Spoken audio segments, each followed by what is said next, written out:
বন্ধুরা, কোনো রকম টাকা ছাড়া কি বিদেশ ভ্রমণ করতে চান? যেমন আমেরিকা, মালয়েশিয়া, চায়না, যার কোনো শেষ হয় না, তাহলে ঠিক জায়গায় এসেছেন। আসেন দেখে যান, আমার কাছে নিতে হবে এমন কোনো কথা নাই। আসেন দেখে যান। প্রথমে আমাদের যা করতে হবে, আপনাকে অবশ্যই একটি তামাকের গামছা নিতে হবে। তারপরে একটিকে কাটতে হবে, দৈর্ঘ্য ও প্রস্থ যেন একই মাপের হয়, না হলে অঙ্ক মিলবে না। অঙ্ক না মিলে পরীক্ষা স্যার নম্বর দিবে না। নম্বর না দিলে পরীক্ষায় খাতা ফেল।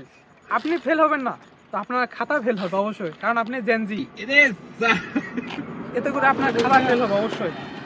মূল কথা আসি, গাঁজাটিকে অবশ্যই শুকনো খেতে হবে, তাহলে আপনি বিনামূল্যে বিদেশ ভ্রমণ করতে পারবেন। কাঁচা খেলে আপনি ঠিক থাকলেও পৃথিবী আপনার চারপাশে ঘুরবে। সবশেষে টিপস, সেটা হলো আমাদের কথা যদি বিশ্বাস না হয়, ভিডিওতে একটা লাইক করুন অবশ্যই। ধন্যবাদ আমাদের সাথে থাকার জন্য। রাত 12টার ভিতরে অপেক্ষা থাকার আমন্ত্রণ রইল, যা কোনোদিন আসবে না, আসতেও পারে না। ধন্যবাদ।